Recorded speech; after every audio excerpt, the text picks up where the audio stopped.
Baru-baru ini terbongkar sosok pria bernama Julaiti, ternyata dia juga termasuk dalam lingkaran pelaku. Lalu siapa sebenarnya Julaiti ini? Dia adalah teman sekelas Yu Menglong saat SMP. Bahkan di foto kelulusan mereka terlihat berdiri berdampingan. Setelah dewasa, mereka berdua sempat bekerja sama di Beijing dan dikenal cukup akrab. Namun setelah Yu Menglong meninggal dunia, Julaiti langsung menulis sebuah lagu untuk mengenang dirinya. Lagu itu berjudul Kau Sudah Mendengarnya Bukan? Ia juga menulis sebuah puisi akrostik berjudul Terlalu Banyak Orang Jahat, yang maknanya seolah menggambarkan isi hatinya saat itu. Setelah itu, citra Julaiti langsung melonjak tajam. Ia bahkan mengadakan konser di Xinjiang dan secara terbuka di atas panggung mengajak para penggemar untuk mendukung Yu Menglong, menyebutnya sebagai kebanggaan warga Xinjiang. Tindakan itu membuatnya tiba-tiba menjadi sorotan nasional, lagu-lagunya laris, konsernya ramai, dan namanya pun melejit. Tapi kini setelah sejumlah warganet melakukan penyelidikan lebih dalam, muncul dugaan bahwa Julaiti pun bukan orang bersih. Hal paling mencurigakan adalah waktu perilisan lagu tersebut, sekitar 11 menit setelah pemerintah Tiongkok secara resmi mengumumkan kematian. Yu Menglong akibat jatuh dari gedung lagu Julaiti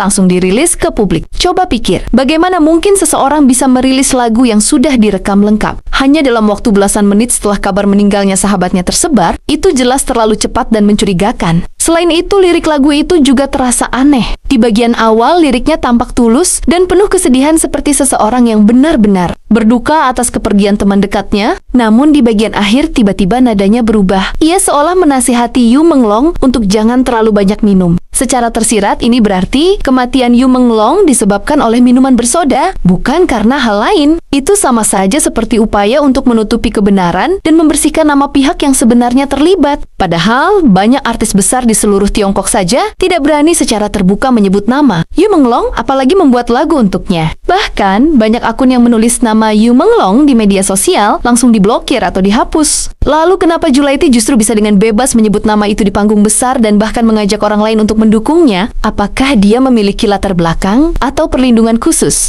Dari dua hal ini saja, sudah terlihat jelas ada kejanggalan besar. Dan bukti paling nyata adalah hanya 11 menit setelah kabar kematian Yu Menglong, lagu Julaiti sudah siap dan dirilis ke publik. Kalau begitu siapa lagi yang mungkin terlibat? Kalau bukan dia, atau paling tidak, dia adalah pembantu dari pelaku sebenarnya.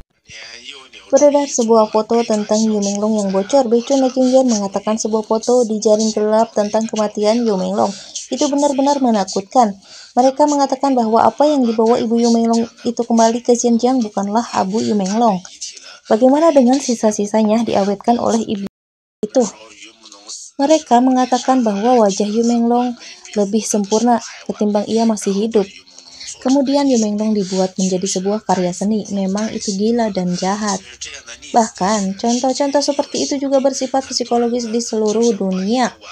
Banyak orang ingin melestarikan orang yang sempurna selamanya dan membingkai ekspresi dan gambar di wajahnya. Ada yang bilang berendam di air, atau dengan kata lain, sungguh luar biasa. Dunia sudah gila sampai seperti itu. Sangat perlu untuk benar-benar menghancurkan kumpulan sampah ini. Si pembunuh harus diadili oleh Tuhan.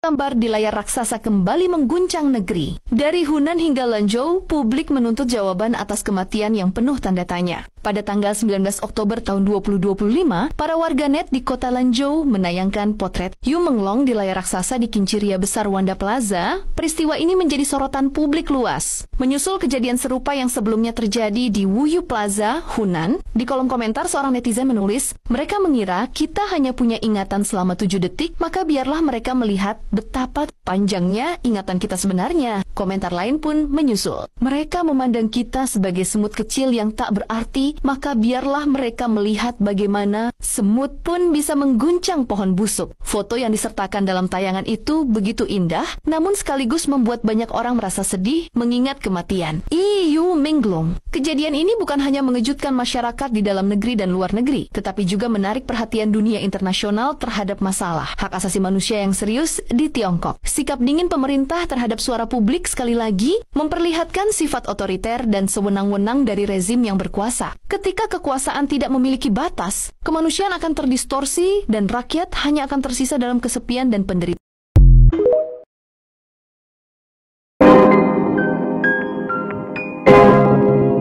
Guys, kita masuk lagi ke segmen Yu Menglong ya. Nah, ini ada kabar tadi kalian sudah melihat beberapa video ya. Nah, ini ada kabar bahwasanya Xiaoshan, ini aku nggak tahu baca salah atau enggak. Xiaojan hampir mengalami nasib tragis seperti Yu Menglong. Waduh, kira-kira apa yang dialami oleh Xiaoshan ya, yang katanya nasibnya hampir sama ya, nasib tragis seperti Yu Menglong. Nah, ini kita lihat seperti apa beritanya guys ya.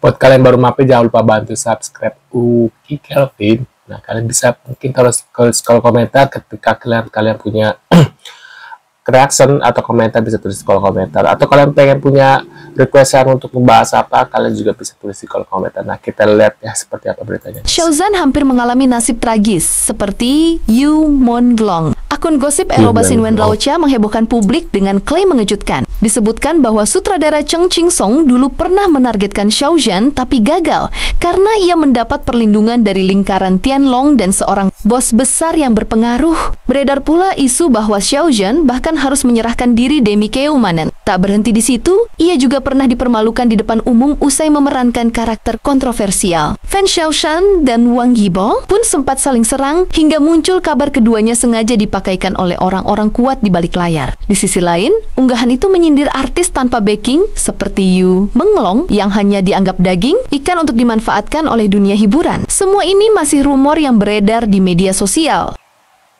Waduh. Berbicara tentang Museum 798 ya guys ya, baru-baru ini netizen telah mencocokkan gitu ya, saat Yu Menglong live itu kan sempet ya kemarin-kemarin tuh yang viral, ternyata dari pantulan botol minumnya Yu Menglong itu Apa ini, ada apa itu nih? seperti live berada di basement di lantai bawah tanah 798 gitu ya, yang mana ia memakai jas, dan ada beredarkan foto Yu Menglong yang memakai jas seolah sedang berada di dalam sebuah peti gitu ya, yang mana spekulasi dari netizen saat ini mengatakan kalau Yu Menglong memakai jas saat live. Terus adanya beredar foto Yu Menglong seperti Itu bukti makin jelas beredar foto Yu Menglong dengan jas yang sama katanya gitu ya. Foto Yu Menglong dalam Museum 798 menggunakan jas hitam dan kemeja putih ya, persis yang ia pakai saat sedang live ya. Mungkin dia lagi tidur mungkin. di dalam peti memakai jas gitu ya. Itu diduga diambil foto itu saat Yu Menglong tidak sadarkan diri, jadi kayak dibius gitu loh ya guys ya. Yang artinya pengambilan foto itu bisa saja saat Yu Menglong masih hidup, tapi dalam keadaan yang tidak sadarkan diri saat ia dibius. Atau bisa saja mungkin tidur, mungkin ya, kita nggak tahu sih, ini masih simak Di dalam sebuah forum terus itu mengatakan ya guys ya, kalau dia itu nggak sengaja katanya menemukan sebuah ruangan. Seorang turis yang telah menjadi pengunjung di museumnya 798 tanpa sengaja ia melihat sebuah ruangan dengan pencahayaan redup, yang mana di dalamnya itu terdapat sebuah akuarium besar gitu ya guys ya. Yang di dalamnya tampak tubuh seorang pria muda yang sangat mirip dengan Yu Menglong. Wajahnya tampak terawetkan dengan sangat sempurna. Ia pun juga telah mengakui kalau ia sempat mengambil satu foto, namun tiba-tiba ponselnya mati. Dan setelah keluar dari lokasi museum tersebut, semua data di ponselnya itu langsung hilang. Dan sejak saat itu, akun anonim medsosnya pun kini hilang tanpa jejak. Waduh. Nah, di sini ada Lu Yongxi dipaksa syuting sambil pakai alat bantu, sebegitu kejamnya ya. Fans Yongxi sangat geram pada agensi Yongxi ya, karena tak memperbolehkan Yongxi istirahat padahal Yongxi sedang sakit. Waduh. Satu gambar di layar raksasa. Apa nih? Satu gambar Yu Menglong kembali mengguncang negeri ya. Satu gambar di layar raksasa kembali menggunakan mengguncang negeri. Kembali mengguncang negeri. Dari Hunan hingga Lanzhou, publik menuntut jawaban atas kematian yang penuh tanda tanya. Pada tanggal 19 Oktober tahun 2025, para warganet di kota Lanzhou menayangkan potret Yu Menglong di layar raksasa di Kinciria Besar Wanda Plaza. Peristiwa ini menjadi sorotan publik luas. Menyusul kejadian serupa yang sebelumnya terjadi di Wuyu Plaza, Hunan, di kolom komentar seorang netizen menulis, mereka mengira kita hanya punya ingatan selama 7 detik, maka biarlah mereka melihat melihat betapa panjangnya ingatan kita sebenarnya. Komentar lain pun menyusul. Mereka memandang kita sebagai semut kecil yang tak berarti, maka biarlah mereka melihat bagaimana semut pun bisa mengguncang pohon busuk. Foto yang disertakan dalam tayangan itu begitu indah, namun sekaligus membuat banyak orang merasa sedih mengingat kematian Yu Menglong. Kejadian ini bukan hanya mengejutkan masyarakat di dalam negeri dan luar negeri, tetapi juga menarik perhatian dunia internasional terhadap masalah hak asasi manusia yang serius di Tiongkok. Sikap dingin pemerintah terhadap suara publik sekali lagi memperlihatkan sifat otoriter dan sewenang-wenang dari rezim yang berkuasa. Ketika kekuasaan tidak memiliki batas, kemanusiaan akan terdistorsi dan rakyat hanya akan tersisa dalam kesepian dan penderitaan. Apa ini? KGU pernah mengatakan bahwa dia takut dengan ketinggian dan semua fans pun tahu itu. Bisa dilihat dari video GG syuting dan terus berdiri di dahan pohon dan memakai tali bantuan ya. Ketakutan kakinya bergetar, seperti itu pun dia harus lakukan berkali-kali ya. Gagal saking takutnya gitu ya. Bagaimana bisa orang yang fobia tinggian seperti itu berani duduk di jendela apartemen lantai 5? Waduh, seperti aku juga kayaknya takut dengan ketinggian.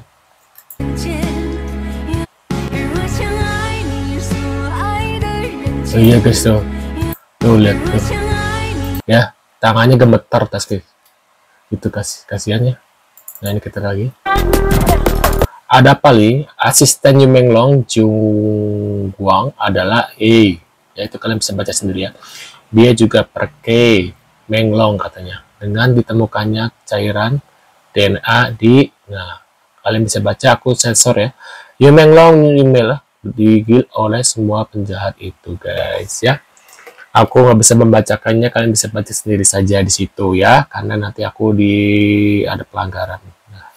Nah, menurut pendapat kalian gimana guys terkait infonya ini? Bisa tulis di kolom komentar. Katanya sih di berita-beritanya sekarang itu bahwasanya Yu Menglong masih koma ya, belum sadar diri katanya. Makanya belum ada pemakaman dari Yu Menglong ya selama ini gitu guys. Kabarnya sih seperti itu, tapi aku nggak tahu benar apa enggak. Nah, menurut pendapat kalian gimana? Apakah ada info lagi dari terkait infonya Yu Menglong ini, kasusnya? Bisa tulis di kolom komentar. Terima kasih sudah hadir dan kita akan bertemu lagi di video selanjutnya. Sehat selalu buat kalian. See you guys.